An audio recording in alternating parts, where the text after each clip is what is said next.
Wait. My life?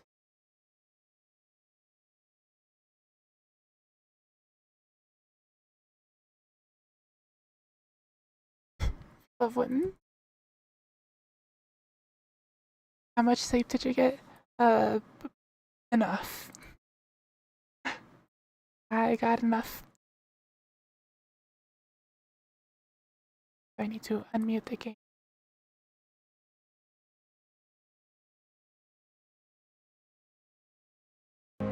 There we are.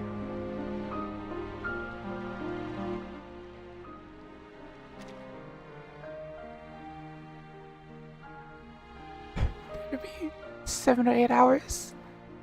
It was an amount of hours.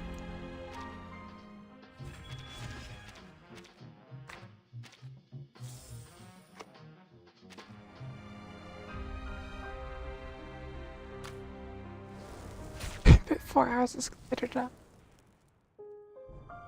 Who knows?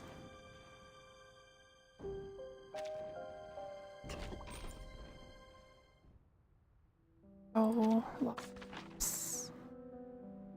About 22. It's about third through it.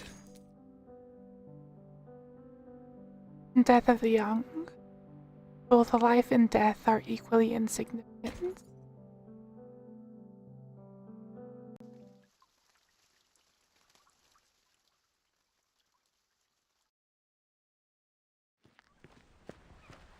Don't worry so much, Paul. We'll find glory on the battlefield.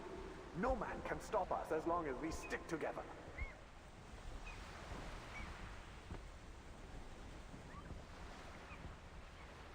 Come on, let's join the war and prove ourselves to Herr Mühlenberger. Think how proud your parents will be. Their son, a war hero. Abraham! Verdammt! Where's Dietrich? He and Becker are dead. Grab that gun. We need to go. Move!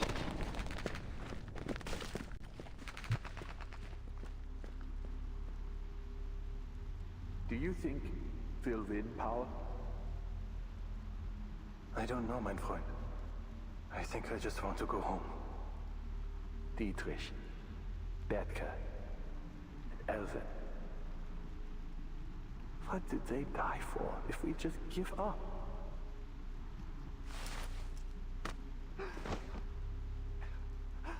Hang in there, Paul. The only way to make their sacrifice count is to win. We promised we'd go home together. Paul! Paul!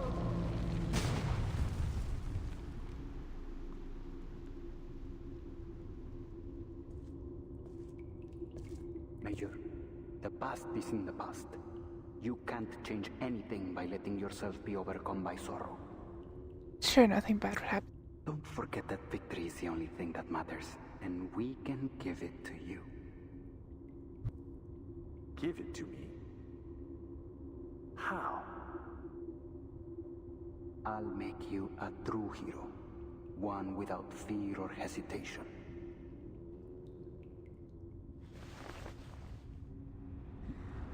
I sure do love manipulation. Smoking blood fade into the distance. Skill issue.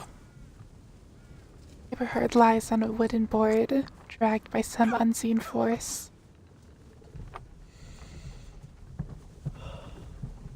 He swallows air like a drowning man, and immediately the foul stench of decay fills his lungs. The dragging stops, You're awake. Paul? but the man behind the mask says nothing. He only offers a hand. My head. It hurts. Eberhard struggles to adjust to surroundings, taking a long time to find Where are you focus. taking me?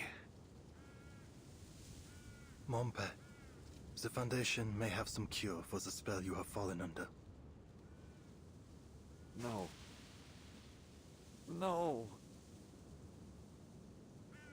Still dazed after the ordeal, he can only mutter in denial. He looks around, searching for something to brace against. Eventually finding his ground, takes off his hat and scratches at straw-like golden hair. Gott im Himmel. What did I do? He still can't find his breath.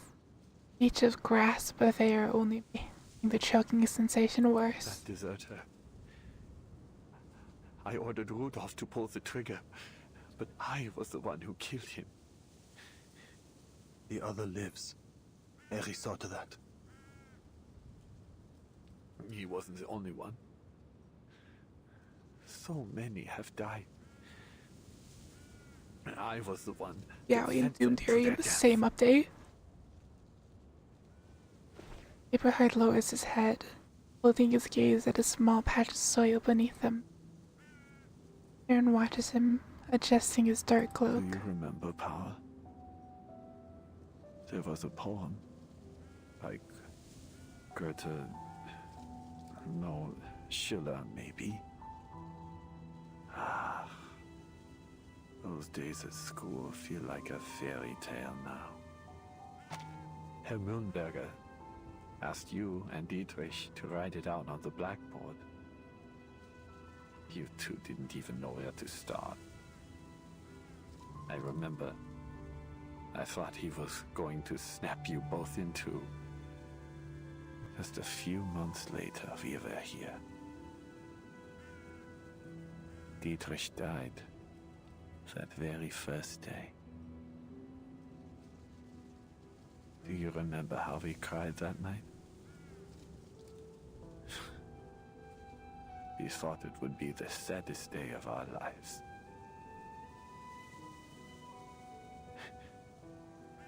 We ran out of tears before anything else. Mir ist kalt, Paul. Die Angst kehrt zurück. Halte sie Cold. fest. Sie wird dich wärmen. They should hug. Guess. War never changes.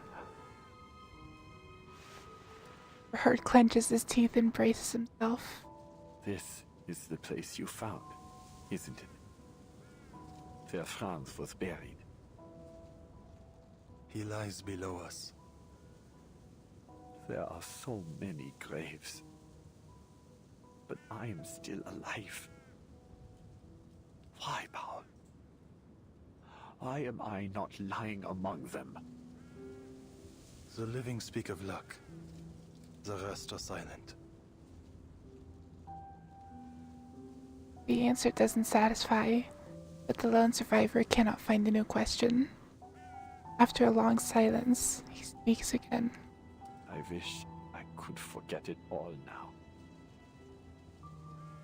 If I didn't know what happened, I wouldn't... No. No, it's not right for me to ask that.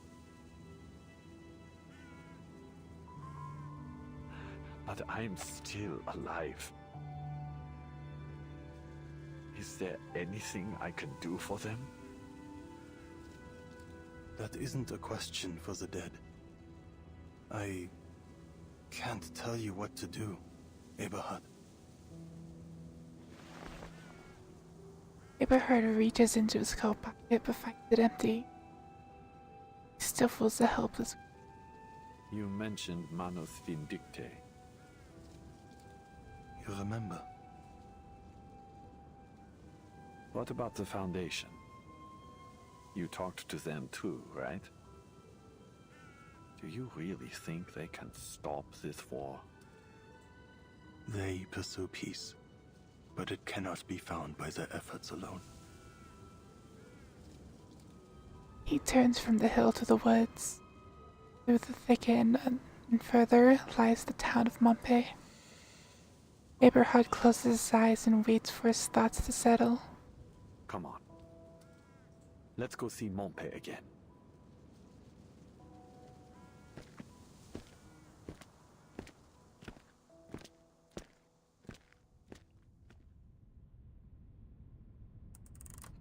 I was about to pay a visit to Herr Mühlenberger when someone from Army Command said the colonel wanted to see me. I was taken to a meeting room with many other officers. I recognized them. I knew many had just been promoted like me. Colonel Hirschfelder showed up to give us a speech. Yeah. The same colonel who was assassinated after the parley. The time has come when our nation calls for heroes, he said. Sunscreen. It's our foremost goal to create a prosperous new world for our children. We have fought valiantly, and now the war turns in our favor. We stand but one step away from total victory, yet it is at this very moment that our soldiers have lost their courage. They waste their time looting every barn, cellar, and shed in search of treasure, and drink to numb their fears, delaying our operations. Their greed and cowardice have spread through our army like a malignant tumor. Fortunately, we have found a cure. An organization that believes in the Mind promise control. of our victory has provided us with an extraordinary development. That's all I remember. I don't have a mind for technology, but it just washed the fear off me.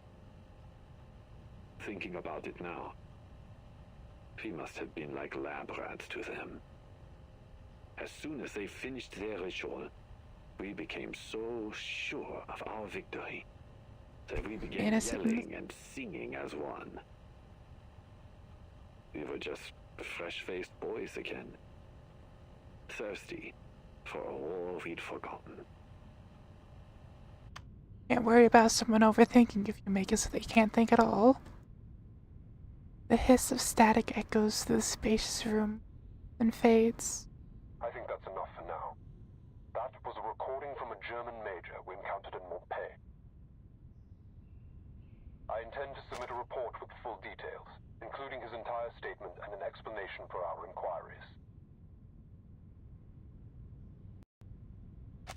The head of the frontline investigation quiets, awaiting further instructions from the decision makers at the rear.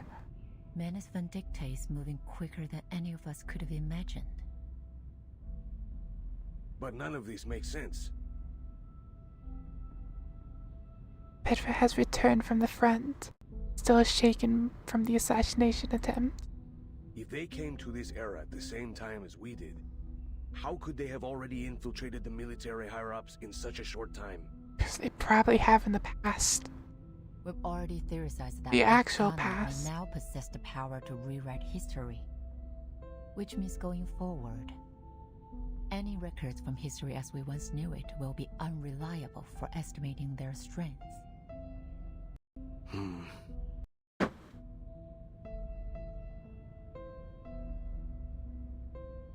Petra falls into heavy silence. Pedra, what were the other representatives' opinions concerning Manus Vindicta? They all denied its existence. I see. It seems as though we're left with no other option but to change policies.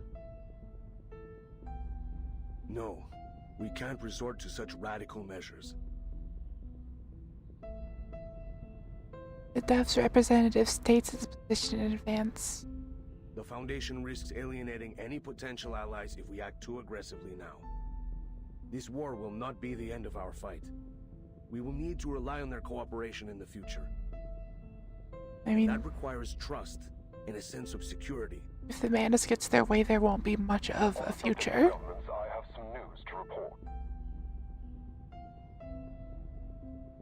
Cirrus's voice resurfaces in the conference hall. The factional committee paid a secret visit to Morpe, hoping to obtain intel about the Manus. A secret visit? As a fellow politician, Petra immediately grasps the true intent behind their visit. What did they say? Do they intend to use our intel against the heads of their army command? You've guessed it. If their government manages to reign in the army, it'll be much easier to reach a ceasefire. But if anyone were to find out, we might be accused of interfering in their internal affairs. Have you considered that, Creus? Officially, the Foundation never made any contact with their government. All I did was have a candid conversation with a man about my concerns for his people. Stresses one key At any detail. rate, they haven't any reason to expose their cooperation with us. There are simply too many uncertainties to consider. The politician, accustomed to checks and balances, catches the implication of a fractional dispute. History will only be restored to its rightful track if the peaceful factions on each side can rise to power and stop this war. This has been our goal from the beginning. It doesn't matter which era we end up in. We always benefit from a political climate that is friendly to the Foundation. That's undeniable. What do you think, Pedra?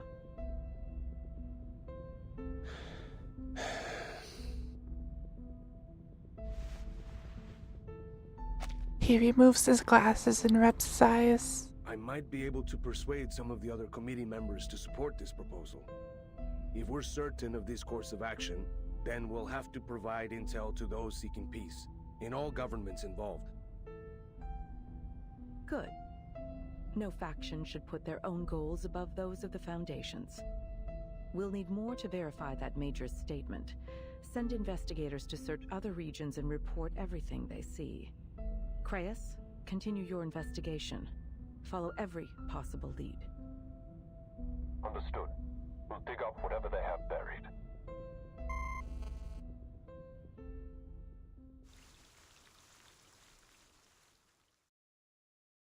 Bureaucracy. Paths crossed. Whispers of movement lost beneath the clamor of calamity.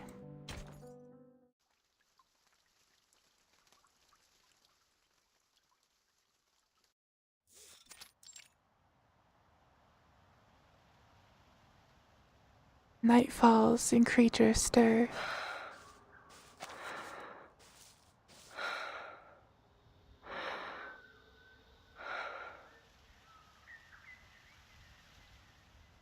Not far away, there's another shadow hiding in the forest. Under the cover of night, perhaps he would be taken for a withered trunk tree. Tree trunk? But gargoyles belong to the night. They recognize one another with ease and dimness. Un homme est proclamé coupable, et pour cela condamné à mort, près même de la justice d'un procès.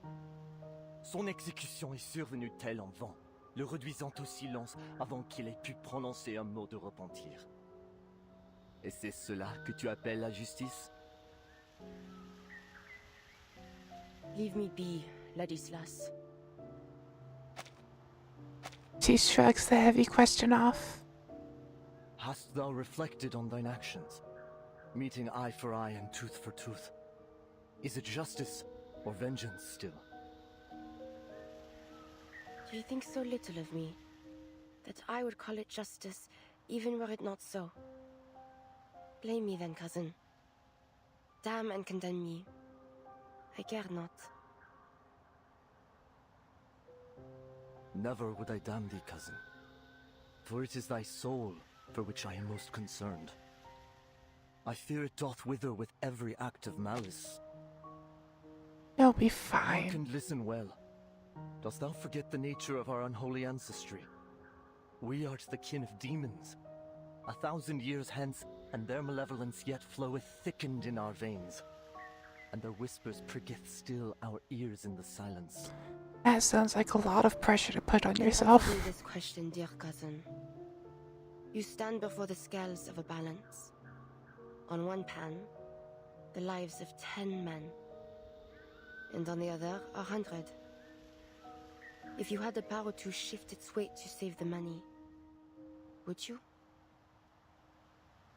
A question that is heavy laced with blasphemies. Hast thou already bent thine ear to the devil's lies? Answer me, cousin. Elsewise, there is nothing more that needs to be said. Nicias furrows his brow and lowers his head, lips muttering the words of a prayer. Silence? Are you truly so naive? The scales are laying far heavier for those in the throes of war. Yet you have not even the courage to answer a simple question. I'm afraid you have mistaken your weakness for virtue. Go back to the monastery, Ladislas. This is war. Red in tooth and claw, and your heart proves too quick to kindle. Odysseus vanishes in the dark with a sigh, his form melting into the night. The gargoyle soldier leans against the tree for a brief rest, in the crook of its branches. It begins to slowly turn stone. A voice rings in her ears. It speaks without a source, coming from neither place nor person. Not a battle, I thought.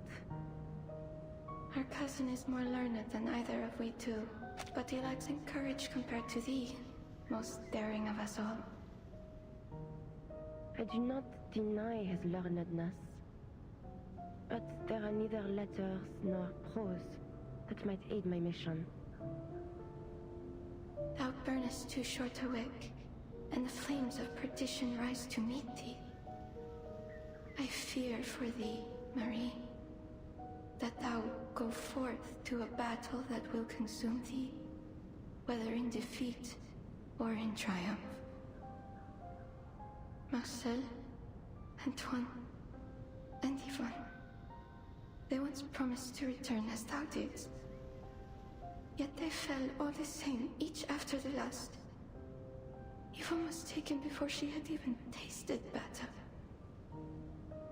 Let remorse consume me if it must. But God willing, I will see the end of this war first. Ere then, the fear of regret will not stay me. Not now. And perhaps, On that day when peace finally comes, he will return to us. The voice vanishes in the night breeze. She would not hear it again this night. She shakes off the scales of stone and resumes the march to her next lead.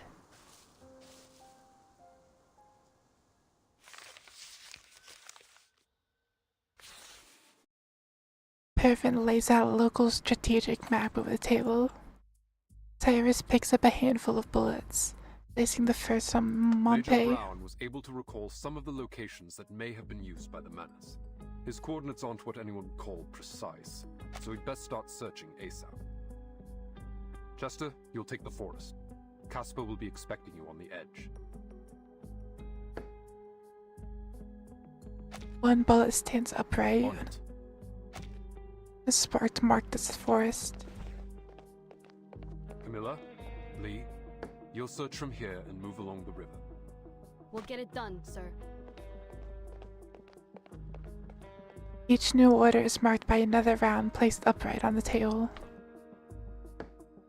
Charles, Amanda, you're on Hill 299. You'll need to cross no man's land to get there. Make sure you establish your identity with both sides in advance to avoid friendly fire. Understood. The crowded room empties order by order, bullet by bullet, until only the last round remains. Paravian, Yes, sir. I want you on this village. Take Marsha with you. She's a skilled combatant as well as a medic. You can count on each other. Yes, sir. Suspiciously detailed NPC portrait. Paravian exits, leaving one person remaining. At orders, the young soldier locks eyes with his superior, an unspoken relief written on his face. So, does that mean I'll remain on standby in Montpey? He's back. The name officer. He's back. And she has a name now. Please make her playable. Yes. I need someone coordinating the defense of this town should the Menace attack. Oh.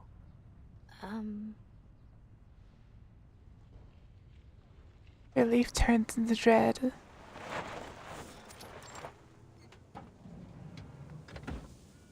Is this it? I believe so. Let's get on with it. The village around them still carries the size of lush wild wilderness and gentle fields, a place of abundance and safety. Watch my Once six. two draw weapons and enter from either side. The investigators are not stopped in any way, and if they hadn't been instructed to do so, they would have just treated this place as another forgotten remnant of better days. This place is empty. It's heartbreaking to see it so quiet. We're ahead of schedule. Let's start by checking the houses one by one. Yeah, that's not a suspicious name at all. Especially since it's not using these names that was already established. Not suspicious at all. Good.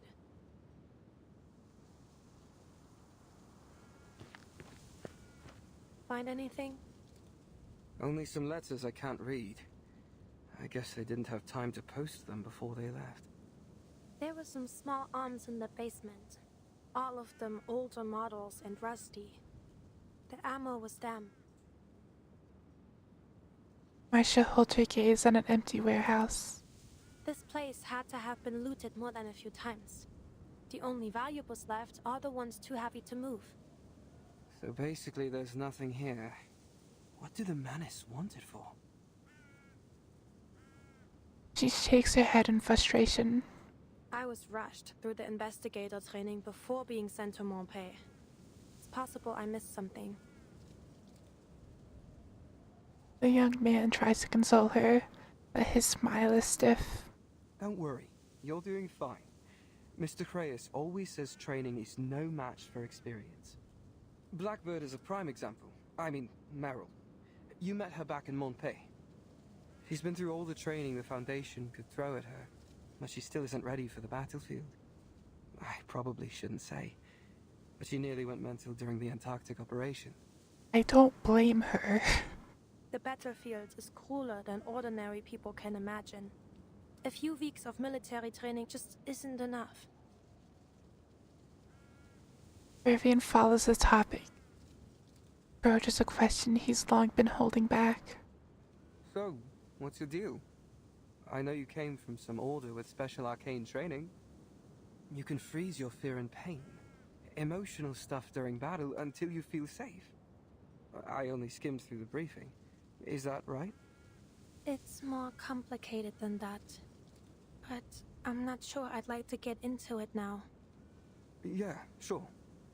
Sorry. No need to apologize. Just... Do you think we missed anything? Well, let's take a minute. What could they even possibly hide here? Arms? Chemical weapons? Secret files? Or gear smuggled back from the future?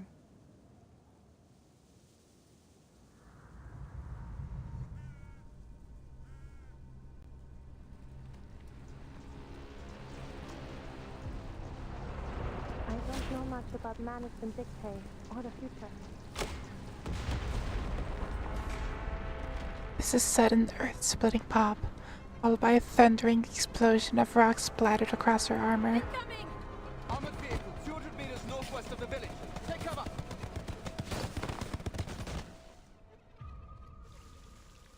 I think it might have been an armored vehicle they were hiding.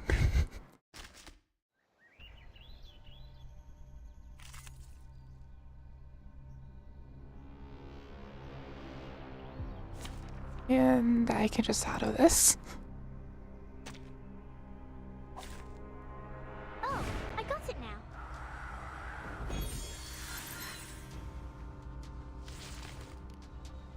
Taking just another shift. Our victory comes in a time. Very goopy car. Up and at it.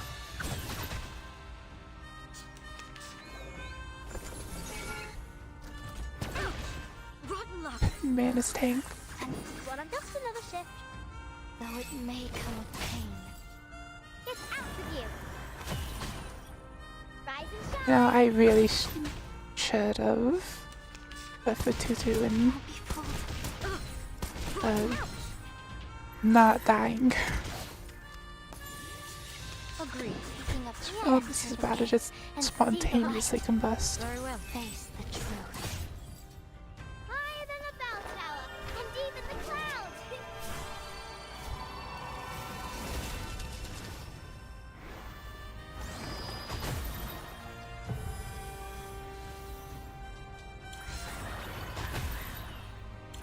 One shatter can now remain.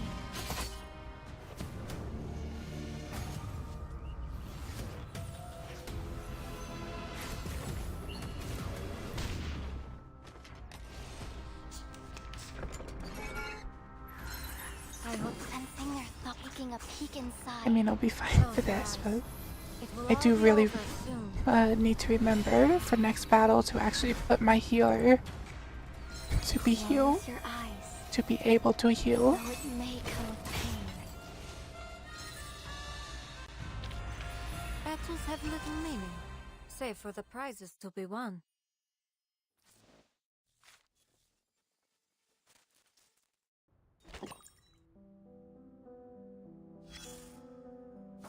Claim 3 things first.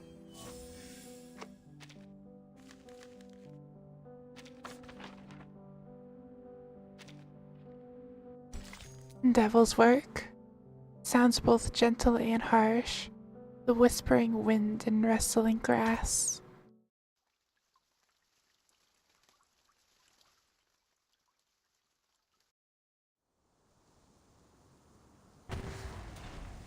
Thick air with smoke billows from the wreckage of the armored vehicle. Marcia braces herself on a pile of debris, all at once letting her feel a pain tearing in her shoulder. Parabian, are you alright? She looks across the road.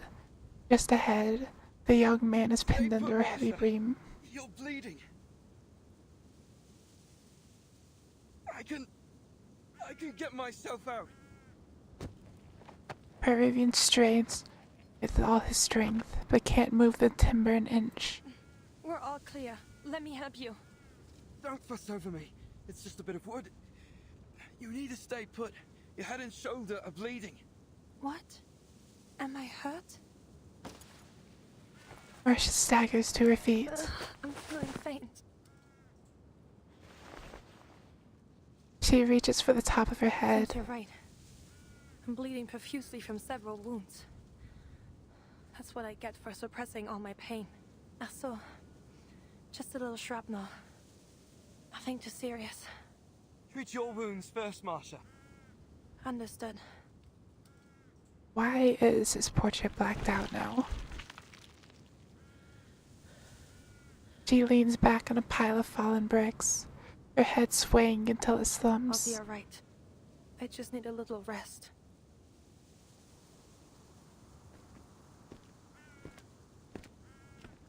Huh? Your gaze lifts up a pair of boots, then the sizable barrel of an anti-tank rifle.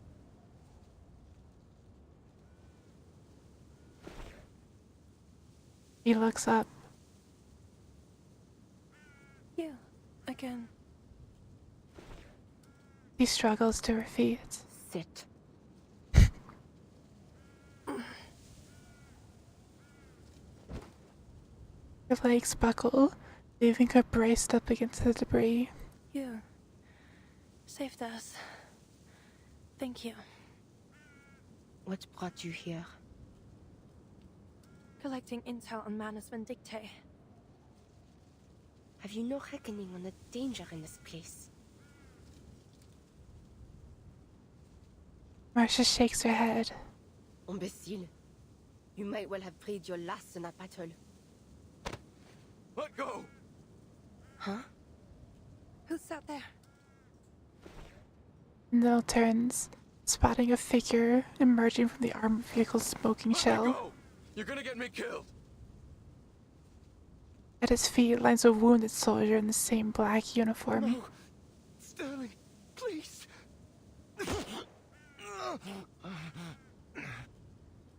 The wounded man's cries are cut short.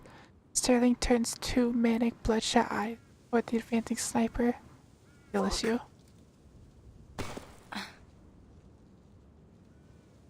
A bullet strikes the gargoyle clean through her abdomen, but it draws no blood.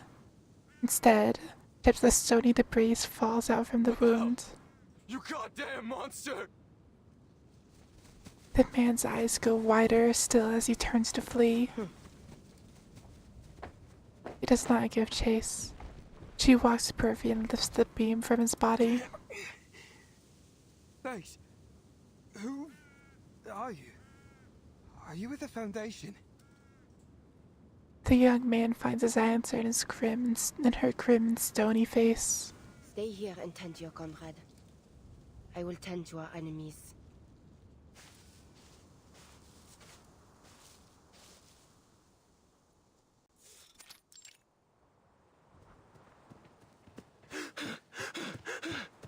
Are we the only ones left? Where's Colton? Dead! Now get the lead out and run! Suspiciously detailed NPC portrait. She's coming at us!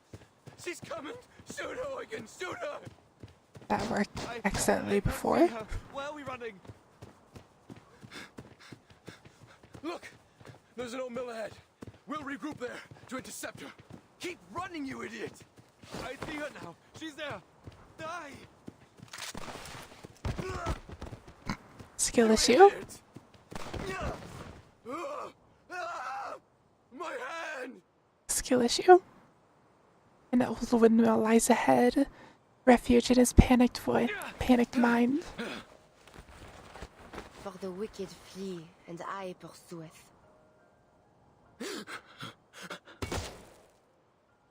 Another bullet strikes her shoulder and glances off in another spray of stone. Why won't you die, you devil? A devil, you call me?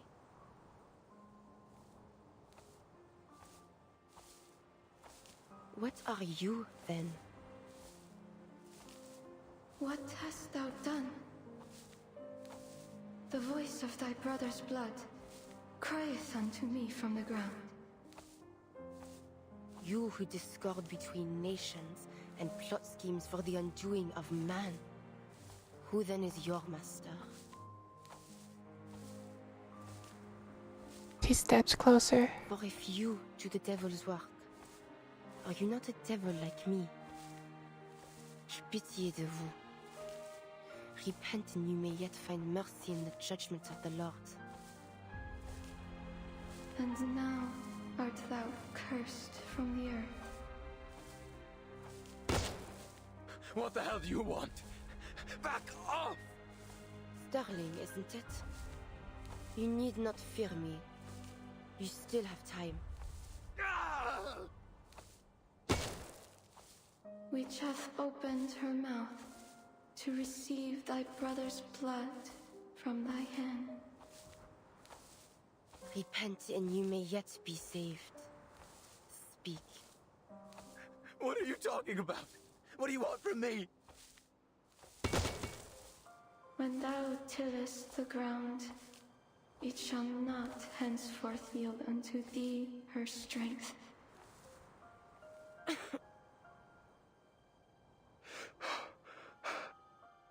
The soldier tumbles to the ground as he scrambles.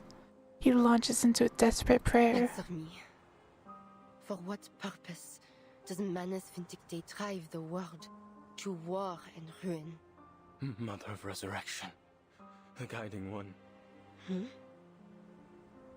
The prayer follows a pattern she knows by heart. Yet the name he speaks is strange. Please have mercy on your humble servant. I pray for a miracle, a ladder into your eternal kingdom. I hereby offer my life to you. Please save me from desperation and take me to the golden era. A fugitive and a vagabond shalt thou be in the earth. Skill issue. He saves the last bullet for himself. A blasphemer to the end.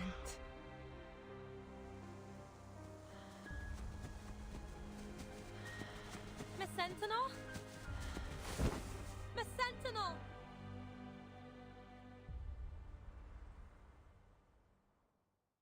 Bless you.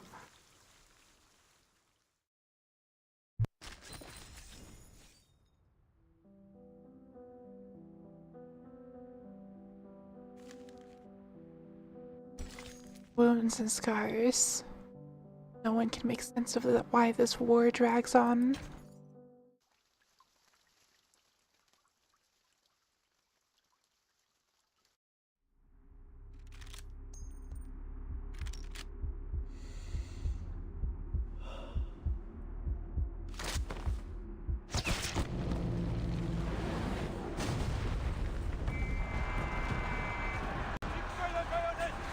Sure, it's fine. Nothing wrong with a little bit of blood splatter.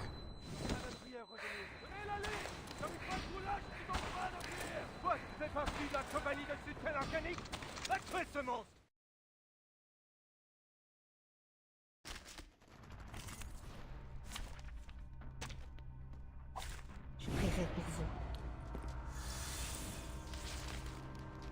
Merde de ce cursed nights.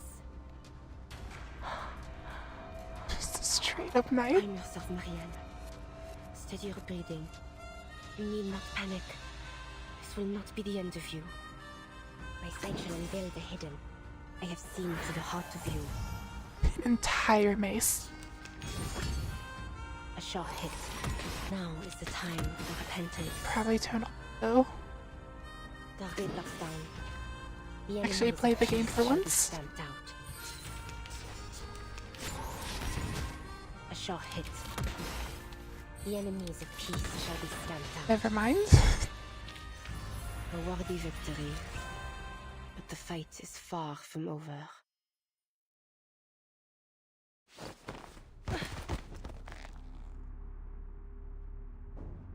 Can't remember how she did it. Perhaps her enemies were as exhausted as she was. Perhaps it was just the devil's luck.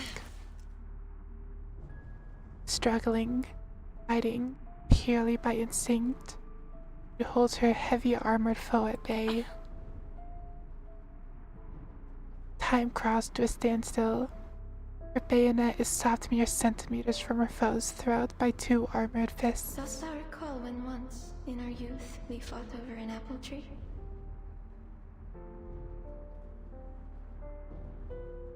Lâche-moi! Mein Teufel! Thou wish to cut its wood and make us a fire to roast a chicken. But I rebuked thee, for I believed the tree would bear fruit, and it would be the sweeter bounty of the two.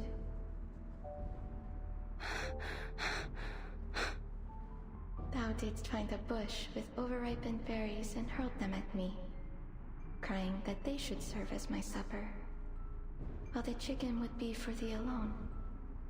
And I retaliated in kind. Ere long, we were painted red with juice. Just a little bit of blood. What a bloody melee we fight, we laughed as we laid down our arms. What fun we had that day. Skill issue. Non. Je ne veux pas. But the battle thou fightest now shall not end in the gentle smears of red berries.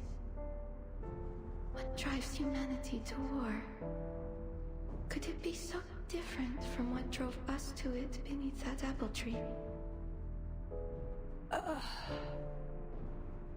I dare not imagine how a slaughter that has claimed the lives of millions could be waged for so small a cause. That we should be brought to bloodshed driven only by the fear of those whom we were taught to despise. What immortal hand or eye could frame the cause behind these deadly ends? Thou art more courageous than I, Marie. Never hast thou doubted thy conviction. So tell me, I pray, is there some purpose in the war they now fight? For I see no divine meaning to be found in this killing and dying.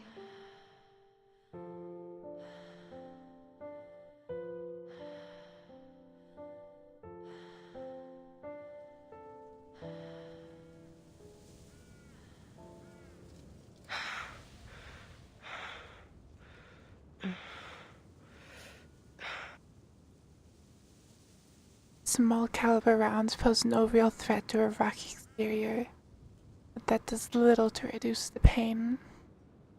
And healing comes slowly. Agnes? No response. As expected. But what she had not expected was the next voice. Who's Agnes? She matters not. But what brings you here? I'm taking you somewhere safe. Parabian, that young man who came with me, is back at the village. He'll continue with our search. Before you ask, I'm doing fine. Like you, I'm made of sterner stuff. She rotates her arm, as if looking for wounds that had all but disappeared. I checked over your wounds, but I have no earthly idea what to do with this gravel. I know how to treat flesh, not stone. But that wound won't be a problem for you, will it? No.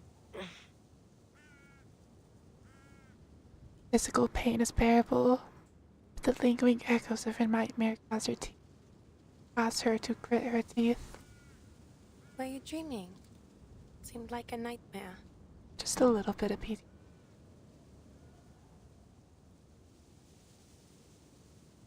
She locks her stare forward and away. There's field dressing for the wounds that truly pain her. I don't know if this will help.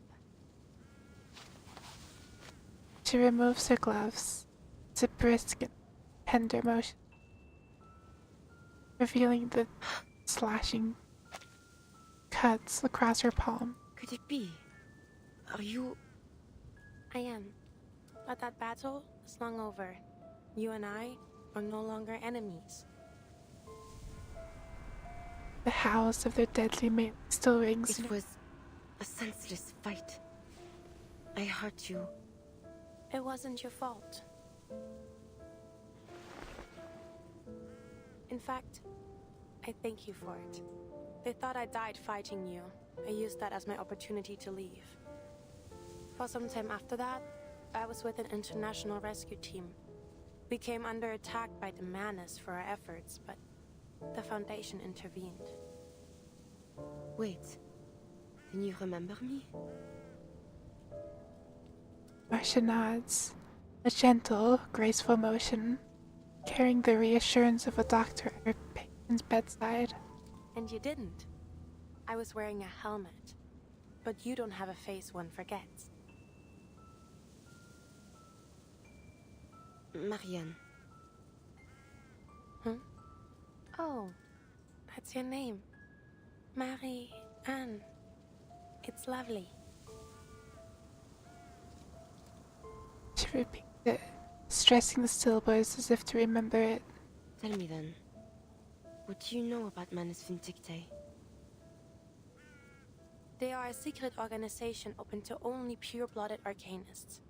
Simply put, their goal is to cause as much chaos as possible and eventually destroy all of human society. And this Mother of Resurrection is like a god to them? Something like that, yes. She died once, but they managed to resurrect her through some awful ritual.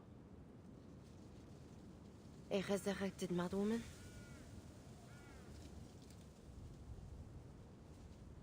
Her disdain curls into hatred. Fingers clench, like she's trying to crush something in midair. Then she is a false prophet. An imposture of the true resurrection. She seizes the opportunity to move to her side. The war between the Foundation and Manus Vindictae has lasted ages, longer even than this war. You and the Foundation share the same goals, and the intelligence you gathered may prove crucial for us.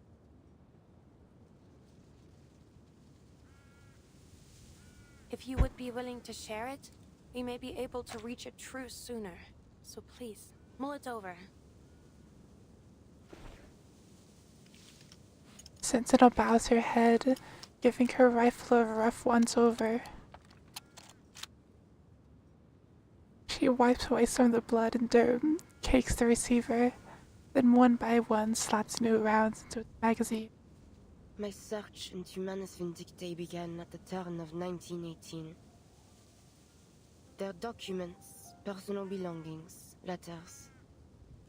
I sought and scrounged for every clue that might be found. From these, I learned of their mission, to prolong this bloodshed, supplying both sides with arms of dreadful artifice. Then as now, I still do not understand why. I brought my evidence before the powers of my nation, but they cared not. So I spoke out against them, still hoping they might awaken to this madness. But my words went unheeded. Worse, they turned against me, hiding even the very name of Manus Vindictae from all their publications and letters. There is no longer any truth in the words they print. Only lies, meant to stir the pride of youth to deadly, pointless slaughter. Youths who were but children when the war began. That is why I have turned to this. To killing the ones who incited this war. It was the only choice I had left. Perhaps it has all been for naught. But at least I have put deeds to words. What has the Foundation done? The accusation forces her into a stammering defense. We have done more than you know, but I'm not authorized to tell you. You expect me to offer all I know to you, yet still withhold your trust. I'm sorry. No, I suppose that isn't fair of us. If there's anything we can offer in exchange to make a deal, I'll... But her efforts lose steam. I'll try my best to honor it, but I can't guarantee anything. The cold breeze cuts the stillness between. Sentinel lets out a slow and labored breath. I will give nothing to the Foundation. Neither freely nor for any bargain.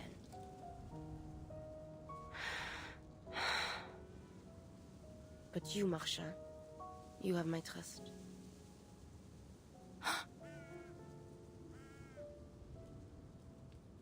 Marcia lights up at her patient's declaration. Follow me. Oh, of course.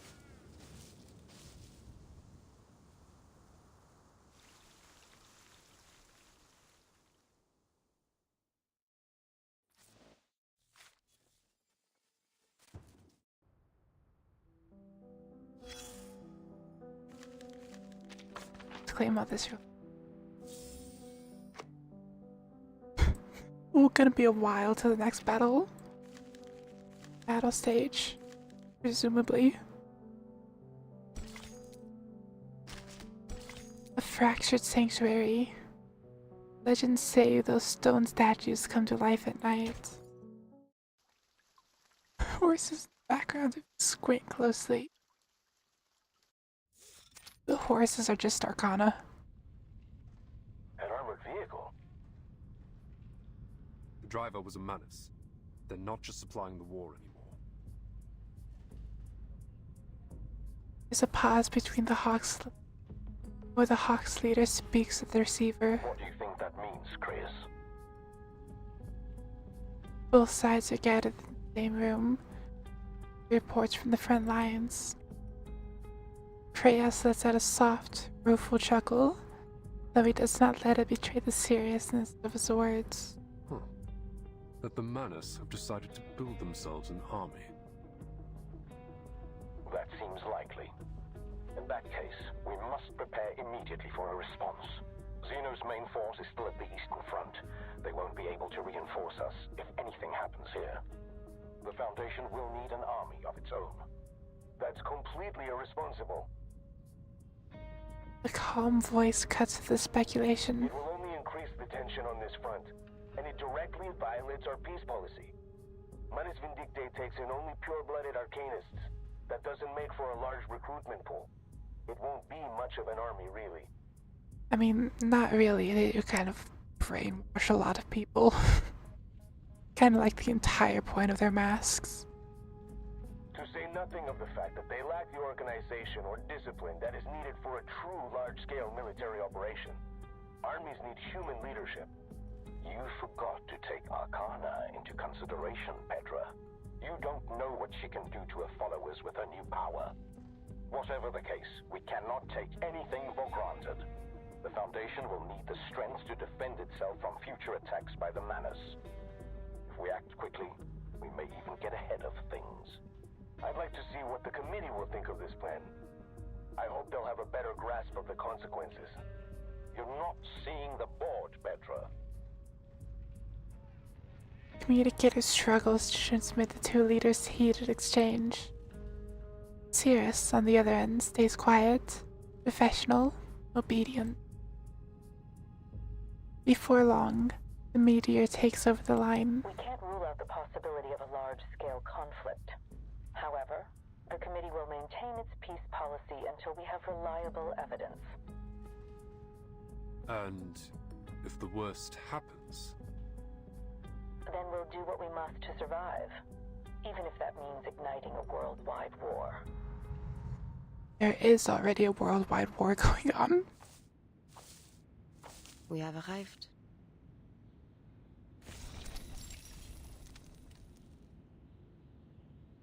I see. The glow of arcane skills fades as they approach, revealing their hidden sanctuary. It is, or was, an abbey, appropriately Gothic, with the ornate stones rising up to the air, its dome long collapsed. I wonder if she will find an excuse some child soldiers. This monastery. Constantine doesn't need an excuse for that. She'll just do it. No. It has only been enchanted with our arcane skill, Carthusian. Beneath its protection, those that dwell here will go unnoticed by any who pass near.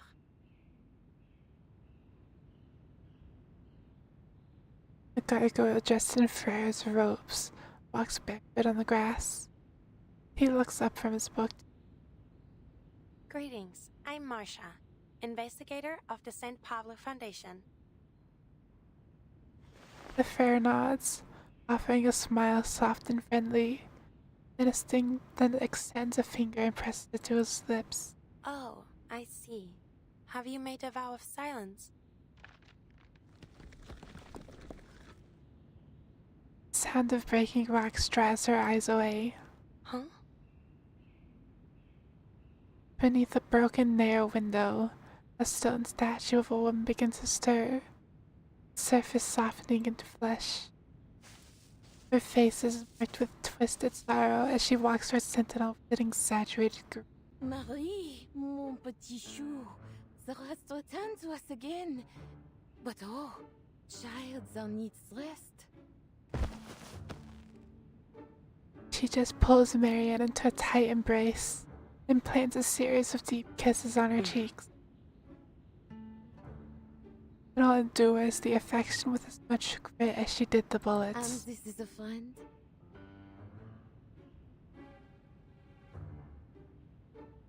The woman turns to Marcia, her eyes now pooling with a greater sadness. Oh, poor child. The hug comes too quick to dodge and too sturdy to resist, pulling Marcia into a breathtaking embrace. 1 second, 2 seconds, 3 seconds. The smothering hospitality at least is bait. And Marcia takes a deep breath of fresh air, taking in the pleasant scent of grass and wildflowers.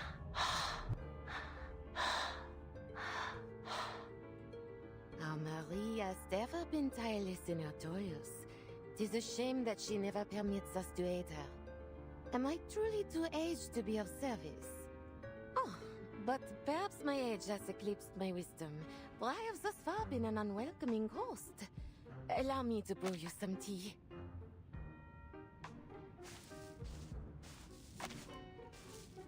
She leaves with singular purpose and surprising speed. My aunt is a gentle soul. She came by here 1 year ago, not fearing the danger, saying she must take care of everyone left in the family. That old lump of stone that greeted us came here to take refuge with his brother after they were injured last year.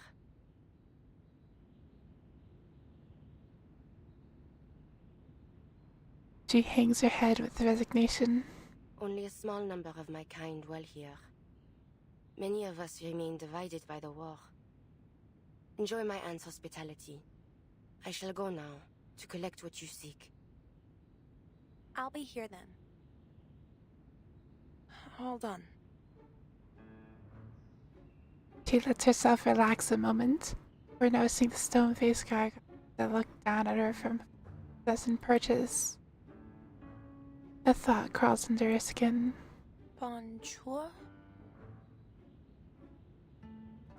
Spins around in place, meeting the unblinking eyes of each statue, stopping on the figure of a young girl. The girl's hands cover her face in a mournful pose, silent tragedy of an endless moment of loss. Why hath my cousin brought you here?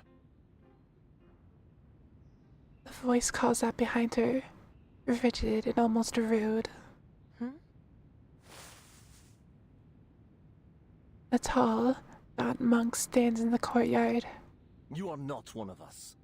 You are a bringer of war in our house of peace. What does your foundation seek from our quiet holes? There's accuracy in the gravely tone of his voice. You misunderstand. The Foundation isn't bringing war. We're trying to end it. This war is neither yours nor ours to end. What are you saying? Homophobic gargoyle.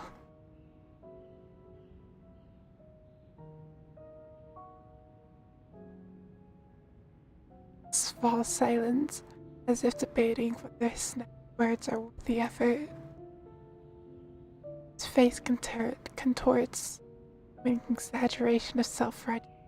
It has come as a divine punishment for the faithless who have turned from God. Its end will come only with the extinction of civilization. Sounds like you want everyone, humans and Arcanists alike, to suffer and die. You twist my words, Chevalier. I do not seek this end, this path of suffering, out of hatred for humanity. No, I do so because I pray fervently for their deliverance. But deliverance waits for the last edifices of this sinful world to crumble. When the faithless nations, as a fire consuming its last embers, burn themselves to ash.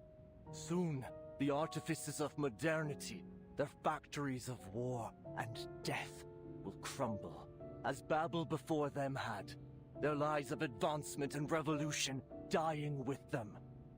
We must return to the innocence of the past, as Nineveh did, heeding the word of God. Assez, cousin.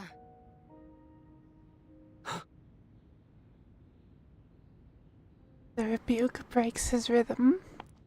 Sentinel steps between Marcia and Lydius, forcing your cousin to take a step away. Tes prophéties ont empêché notre invité de prendre son thé.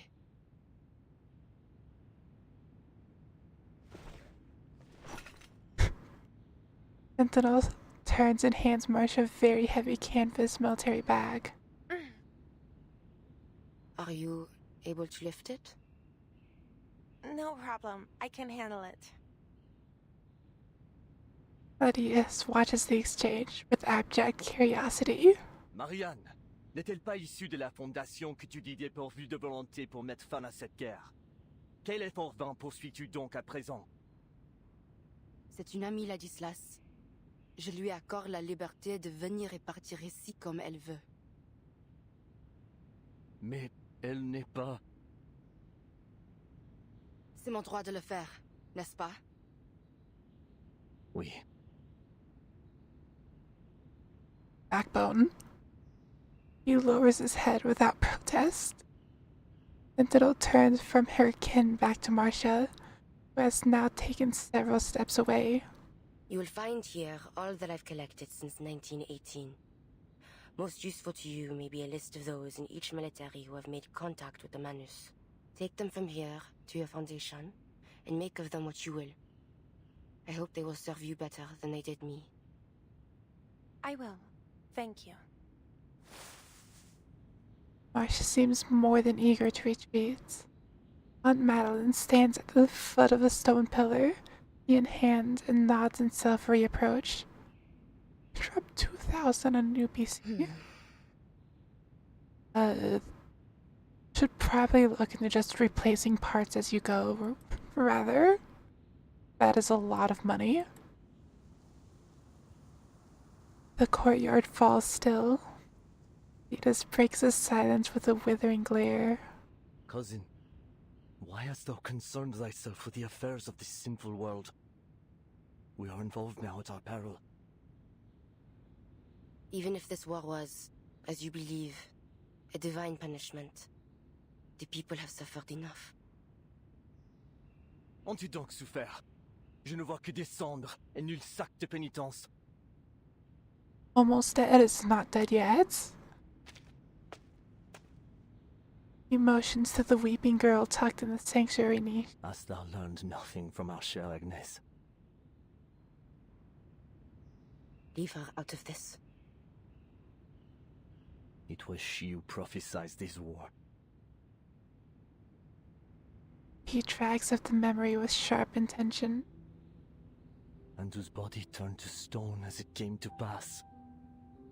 Was she not the closest of us all to the ear of our Lord? Then I can see only one reason for her sacrifice. It is a warning to us. Tell me, if that is so, why God would choose such a warning? Revelation and prophecy oft appear inscrutable to those that disbelieve them, until their truth is made manifest. His voice trembles, a practiced tension of humility and pride. Mais je crois, et je vois clairement ce que tu ne vois pas, que notre Seigneur nous enjoint de ne ni combattre, ni mettre fin à cette guerre. Car cela est venu tel un nouveau grand déluge, destiné à balayer ce monde pécheur.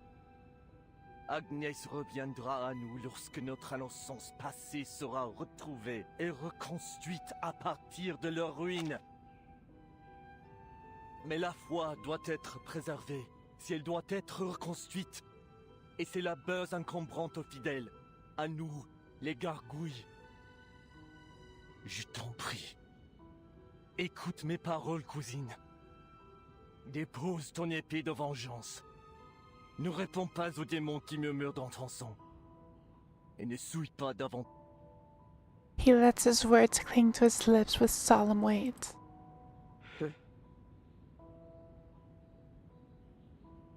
His cousin, however, has never been easy to preach to. She stiffens, sorrow and purpose welling in her eyes. Armes à feu, canons, tanks, bombes. Tu te souviens comment ces machines ont détruit nos vies, n'est-ce pas? Alors, tu sais déjà que l'innocence du passé ne repose pas simplement enfuie, prête à être reconstruite. Elle est morte et disparue. Si porter un fardeau de péché permet de mettre fin à cette guerre, ce prix me semble dérisoire. Nasidas is stunned. He fights back tears and turns to face the altar. The light from the stained glass window wreathes him like a mourner's cloak. As-tu oublié le péril de nos ancêtres? Ou les nombreux noms que nous avons effacés de notre lignée lorsqu'ils se sont égarés du chemin de la droiture? Le son démoniaque a déjà submergé notre famille. Et je crains qu'il ne te submerge bientôt toi aussi. Et moi, je ne souhaite pas devoir effacer ton nom, Marianne, de notre lignée.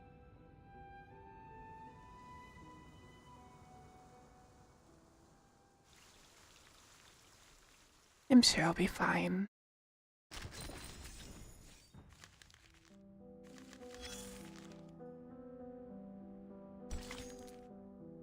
Nothing bad ever happens in this game.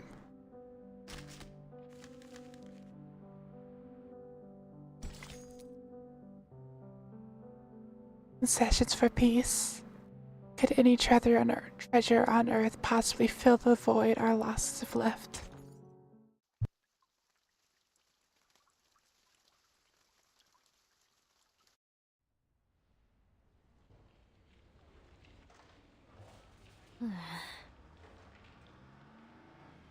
Back. I would sell my soul for her to become playable.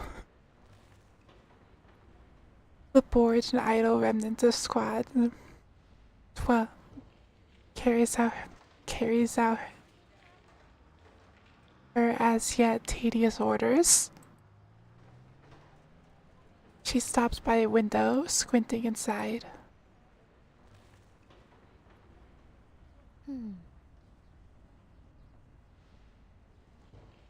Broken furniture and cobwebs woven between cracked and forgotten china.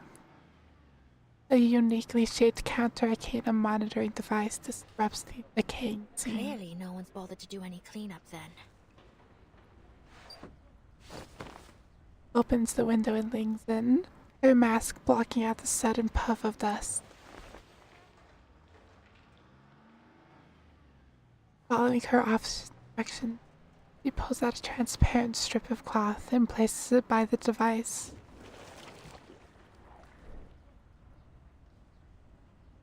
The cloth changes color rapidly. A line of neat letters appear on its surface. Counter-Arcanum device operating normally. Looks like I'm not needed here either. Climbs back out the window. Aren't you... Meryl? Masha? The young soldier springs up to greet her, visibly relieved. It really is you! You're back, finally! Is Paravian alright? Oh, poor guy's had a hard time of it, but at least he's still in one piece. He's lying in a sickbed as we speak. He should recover soon. It's too bad he didn't find anything too useful in the village. Well, aside from that armored vehicle. Fortunately, Sentinel happened to be there at the same time. How was Antarctica? So, it really was her? The one who assassinated Colonel Hirschfelder? Yes, she'd collected a wealth of Antarctica's evidence haunted. concerning Manus Vindictae. I've already delivered it to Commander Creus. Antarctica giving everyone As for the PTSD? assassination, it turns out her actions weren't entirely unjustifiable. Let's just consider it a misunderstanding. You do? Misunderstanding? She literally killed the guy. She's not the only one. Marcia unconsciously rubs the old scars on her palms, feeling them itch like never before.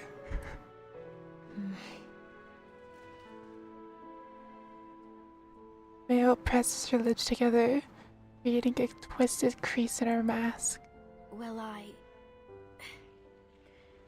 Anyway, I was just worried that something bad might have happened to you.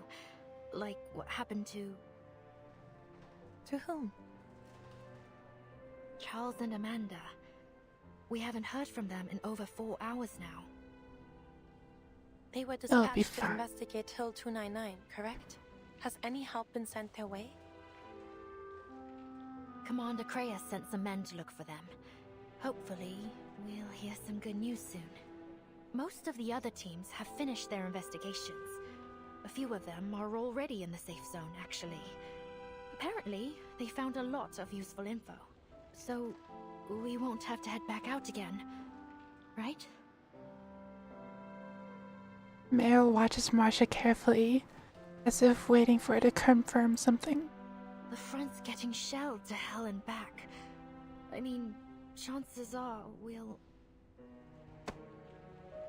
Marcia pats her on the shoulder. The evidence Sentinel provided is quite damning. Our job here will be over just as soon as we can get a hold of the team at Hill 299. Don't worry.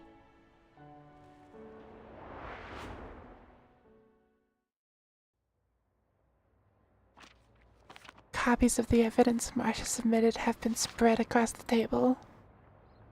Personal letters, marked military maps, battle plans, engineering blueprints, effaced and altered documents. Along with them on the table are exhibits recovered by other investigators from across the front lines, arranged in rough chronological order starting from 1918. This is unbelievable.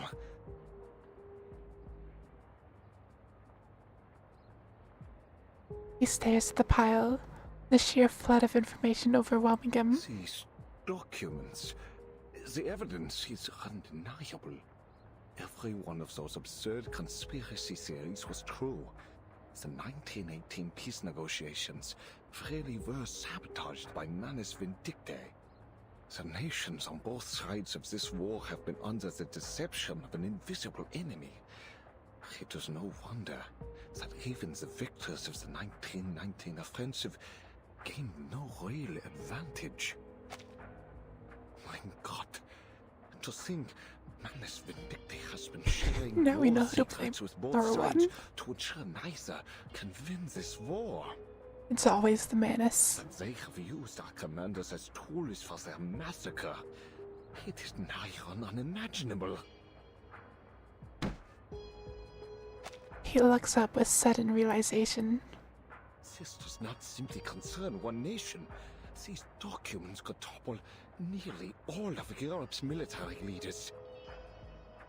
With this list of managed defectors in our hands, and if we act with haste, we may finally put every one of them behind bars. Waiting for Jude. My mood is stable. Sirius adds a word of advice. Let me remind you that Laplace may be able to heal these so-called defectors. Eberhard's case proved that the Manus's mental influence can be purged. Yes, of course. Whatever the case, we must act as soon as possible. The Chancellor and the Reichstag are prepared to strike. Finding light in a once grim future, he starts to shake, sending ripples through the papers in his hands. Agreed. The evidence is sufficient. There's no need to delay. Wunderbar. Just think of the soldiers finally making their way home. This is the day we secure a century of peace for Europe. About that. A little less than a century. Sounds like a line for the history books. He has no mind to retract Garrus's parting jab. Stuffing all the documents into his briefcase, he rushes out, straightening the remaining mess on his desk. Sirius retrieves a hidden communicator. It's been connected the entire time. Everything's going according to plan.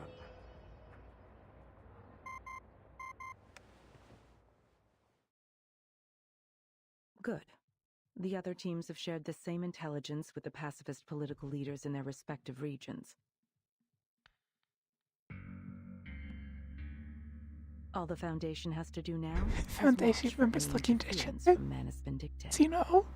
But won't this approach cause even more turbulence? Timekeeper. Your bias. It's been expecting the faction leaders, making this an unexpected relief. Oh, yes, Krius. I was just listening in. I see. In any case, the outcome can't be worse than the war we're living through, Timekeeper. As I'm sure you learned in your history studies, this war claimed tens of millions of soldiers' lives. Not to mention the equally massive number of civilian casualties, whether direct or otherwise. We are now 2 years on from what should have been the end of this war. The death toll has already climbed much higher, and it will only continue to rise if we don't put an end to it soon. At least our efforts have won us a marginally better outcome. I see. In short, the war is already over. Constantine handpicking the finest 5th graders to fight this war. Once the pacifist political parties take power, an armistice will surely be signed in Montpellier. This may not be the time, but I have a question to ask. What's happening in the story of World War I? Does the Foundation Committee have any contingency plans should things take a turn for the worse?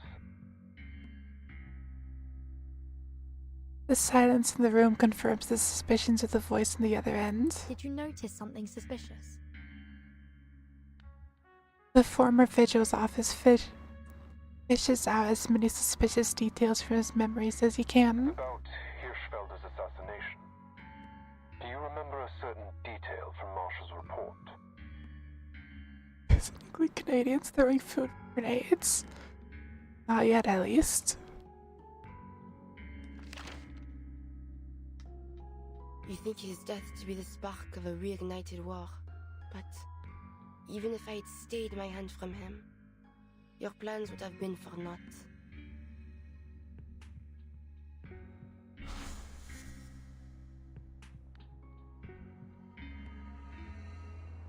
If that was so, why would the Manus risk exposing Hirschfelder? Why would they allow him to Have make any the Canadians in Foundation reverse? Probably. If Hirschfelder hadn't been killed, would the negotiations have become a fruitless tug of war? Manus Vindicte would only cooperate with the Foundation on something that was sure to fail. An intuitive guess is assembled. drawing on the experience from both prior contact with Manus Vindictae. Could it be that they're purposely diverting our attention? My thoughts exactly, Timekeeper. That said, securing peace is our top priority at the moment.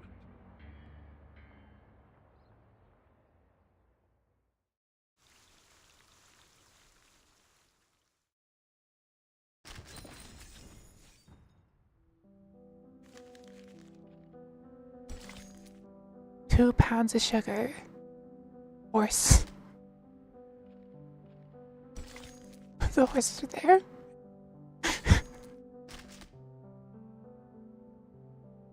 We found them.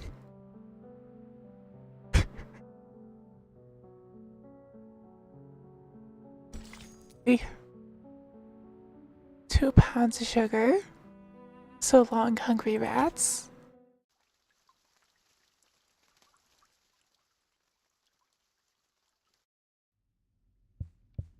Six years of war have deeply shaken the resolve and faith of our nation. It is clear to all that this war cannot continue any longer.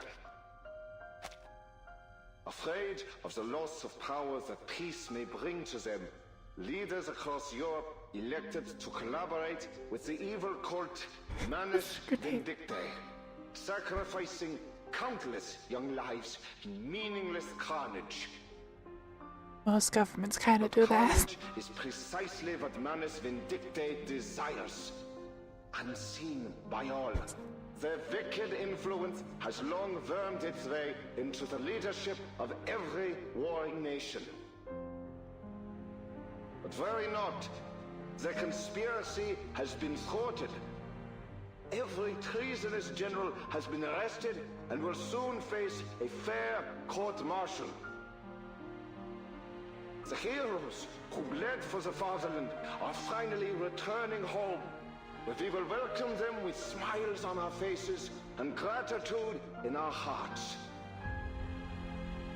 On the 11th hour of the 11th day of the 11th month of the year 1920, this war will come to an end.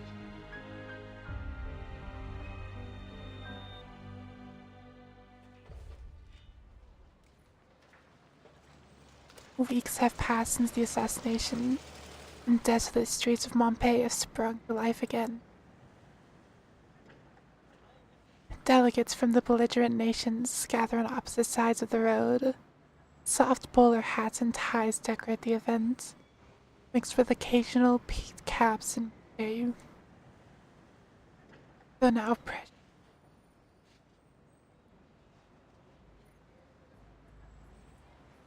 for diligence, the man tired of security. The nation came with their own detail, but the operations commander and further reinforcements from the Foundation. Third routine patrol complete. No anomalies detected, sir. No further warnings from the Arcanum detection group. Should we lower the alert level? Maintain the current level. I need at least 2 squads on standby at the command post at all times. Gonna copy strike the... Oh no. Sounds like it'd be copyright abuse. Yes, sir. Clad in white, Foundation security diligently carry out the order. On the busy road, the commander suddenly stops, eyes shut. He focuses trying to sift through the din of stuff he can... Meanwhile, the tin... Oh. Yeah. Apparently there's an Instagram reel of one of my levels.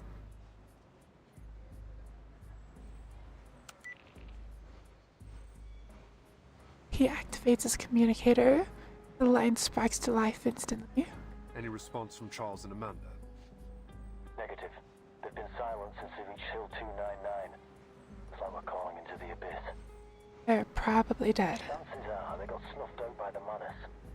Luck can't be on everyone's side. I mean, it's kind of just everyone. Even so, we need to recover the bodies. What? So they can be buried with shiny medals? The voice on the other end bites back with a sneer. A couple minutes walk on the battlefield and I'll find you a whole pile of that scrap metal. Any other signs of enemy activity? Nope. Not a single trace of the Manus scum. Maybe all this military and political turmoil messed up their plans after all. Let's hope so. Whatever the case, we need to get to the bottom of what happened at Hill 299. We can't afford to let any potential threats slip past us.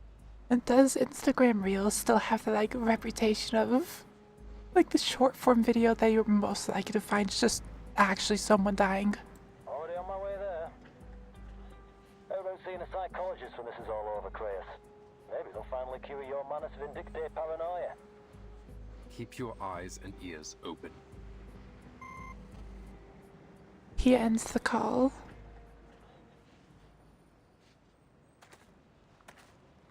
In an unnoticed corner of the street, a grim figure walks alone. Charon's works in Montpellier is over, and even now, on the eve of the ceasefire, there are many corpses on the front lines waiting for him.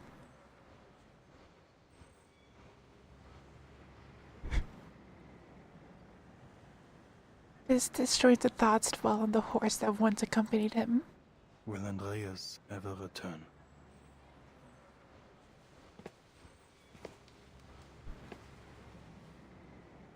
Instagram Reel sounds like certainly a place. The loss has ever been his first companion. Resigned, he shuffles down the road away from Montpellier. Hey, sir! Mr. Charon!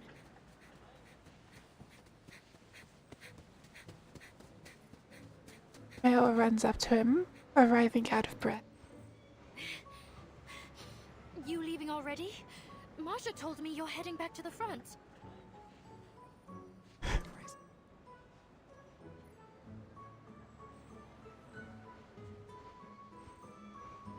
I did try to make a TikTok once, but it just banned me for no reason, after a day. We rage baited.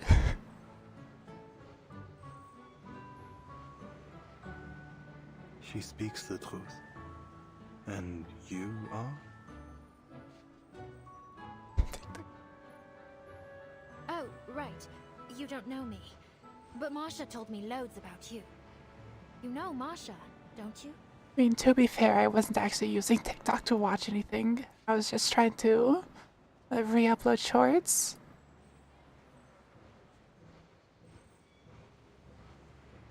Karen struggles to remember, piecing together Marsha's appearance from his scattered memories. Yes. The night. I remember. Great. I'm heading to the front as well. Do you want to... or, I mean, could you please join our convoy? You wish for me to join you? You know the front better than anyone. Mara digs into her pocket, fishing out half a bar of chocolate that has been carefully sealed and wrapped, and slips it in the Charon's hand. Please, Mr. Charon, come with us. We could really use your help.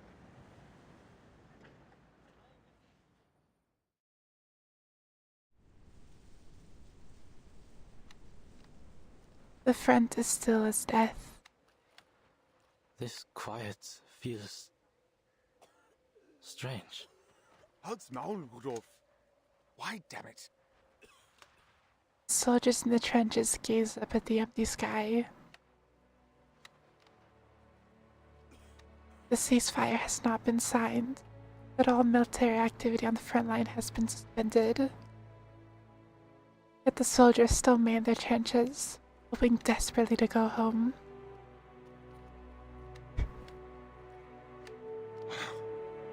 Why did Billy and Franz have to? Eric rubs his face, his calloused fingers twisting his features with stress. 6 hours have passed since the last time a shell exploded, a machine gun rattled. Yet the quiet has a strangeness of its own. The faint cold wind shivers lines of barbed wire and audible tensile contract. So, who won in the end? Does it matter? Rudolph's head sways between a nod and a shake. Then, should we start packing up? Sure. You can finally take all those notebooks of yours back home. Weren't you planning to turn them into a book? A lot of car crashes. Yeah, but I don't know. Maybe once I stop being a soldier, my motivation to write will stop too. What about you, Erich? What will you do? Make bread, I think. My family runs a bakery. I can already see it. My old man cracking open his finest bottle of Spätburgunder when I arrive. German would laugh. Speaking of which, I bet we can go and ask the boys on the other side for some food and drinks. They've got wine and soft white bread. At least, that's what P.O.V. said. I wouldn't mind some canned peaches. Fine. I'll get you your peaches. I guess I really am the Hauptmann, huh? He scrunches around for a bit of cheap cloth, then ties it to his rifle, intending it to be a peace flag. Erich, do not hurry to leave the trenches. Have patience. Aaron slinks back in the trench without a word. Eric drops his rifle for now and steps toward Karen.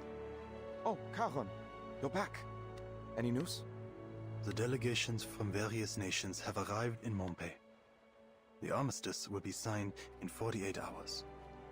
It is best to avoid any unnecessary danger until then. But I'm starving, Caron.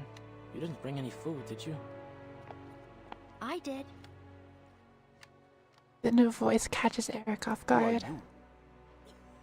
The Foundation has issued food and drinks to be brought to the soldiers on the front. She is responsible for distributing them. Yeah, more or less what he said. I need Blue Puck to put me in the game so I can canonically be shipped with her. Right. I need a hand unloading these crates of beer. Any volunteers? There's beer!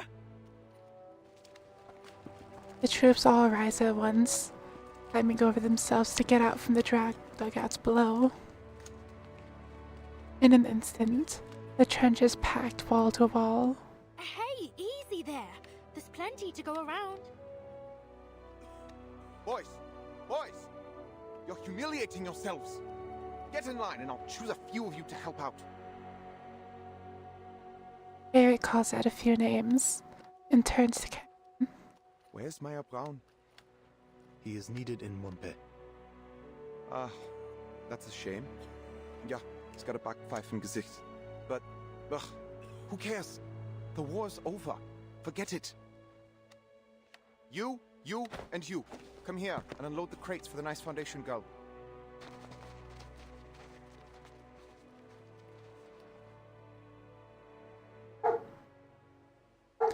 The food is passed from hand to hand until it reaches every soldier. Rot and despair still hang over the trenches, but they do nothing to dampen their appetites. Rudolph cups a butter cake in his hands, desperately afraid of it crumbling. He hasn't seen such a soft and bright food in a long time. Then all at once, he stuffs it into his mouth. Eric hurries to his side, having a mug of golden lager in his hands. Come on, Prost! Fine. I mean, bots are kind of just a given everywhere. Count me in. Prost! Prost! The metal cups tap rhythmically, shaping into a joyful and bright tune. From far across the field, their clinking and percussion is met with Rex's singing voices. What's that? Do you boys hear singing? I hear it too, from the other side. Why are they singing? Oh, right. These are humanitarian rations. They've been given to the other side too. They're probably celebrating. Eric jumps over his top, waving his whitish flag to the other side. Come on, boys. Let's make some noise ourselves. Roast to you bastards over there. You understand what I'm saying? Roast. Santé.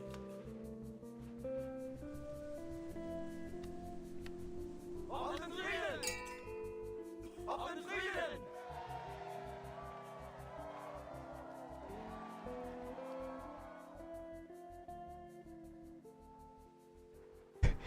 What the hell? Hold on his Instagram reels. The ceasefire celebration stretches late into the night. Sharon watches the festivities crouched in a dim corner of the trench. After fishing gravity. Sure. Hey, what are you doing holed up here alone? Despite his best efforts, noticed.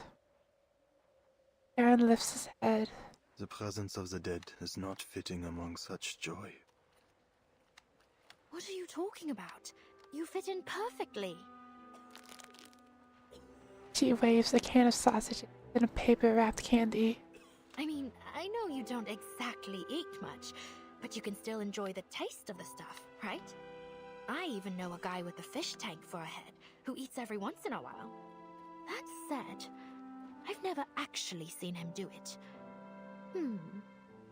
Does he just pour the coffee straight into his fish tank or what? The offer is heard, but refused. Such things have better use to you. Seriously? Aren't you ever hungry? There is always hunger within me. But food should be saved for the living. Eat well while you can. Stay alive.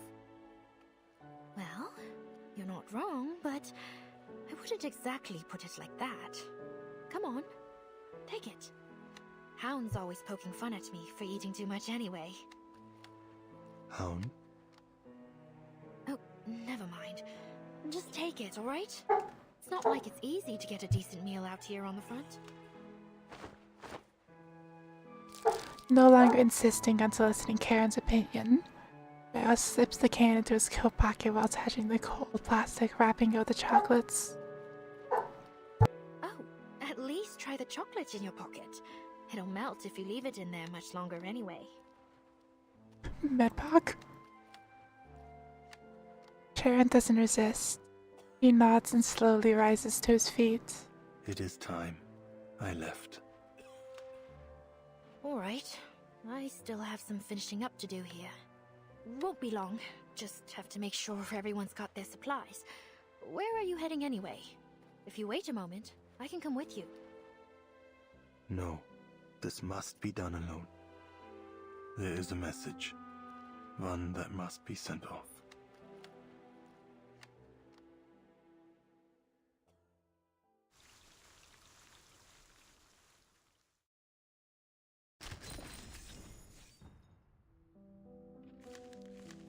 And I do not have enough time for another. That'll be it for today.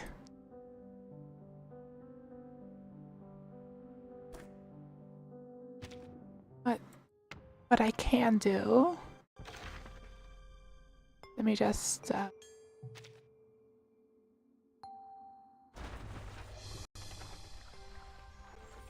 Nothing. Unfortunate.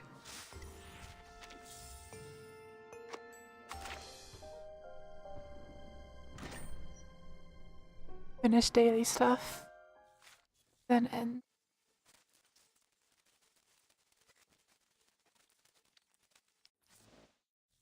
Once this loads.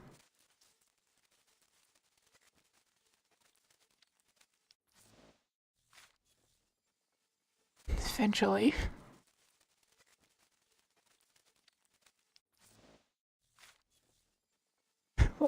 Eating bird.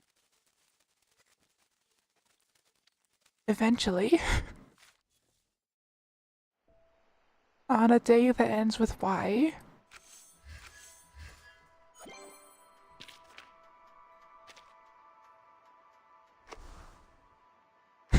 super good at video games. I am incredible at video games. I would never lose at a video game.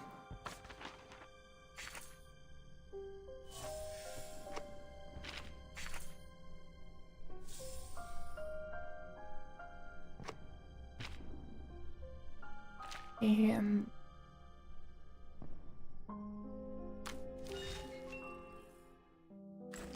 we just do this.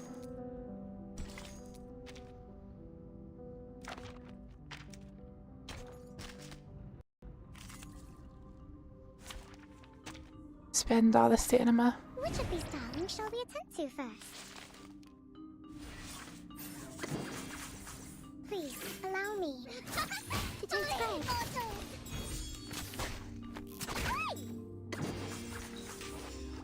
There's my dark embrace.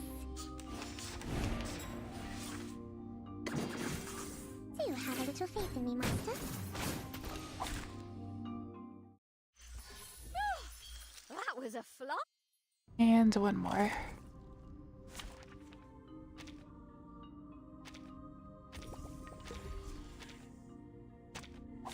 Party in the sky and on the air. Do you have a little faith in me? To take spray. Yep. Stay back, I say. Did I miss gambling? I did 1 10 pull. But I did most of the gambling last reverse stream. That was a flight.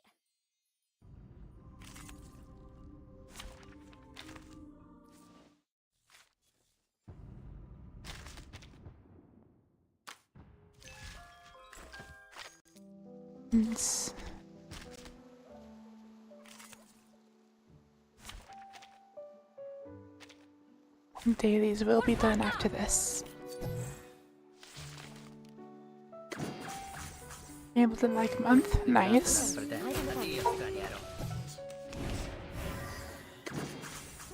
will be over before you feel voltarti in the air. You see it, Cadio, straniero.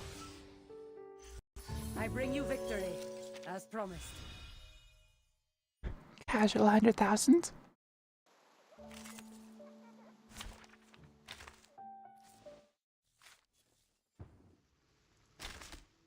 Gambling until 2026.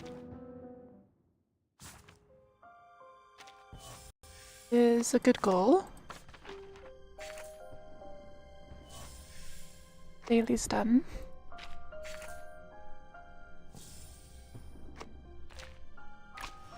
Let's finish off these notifications.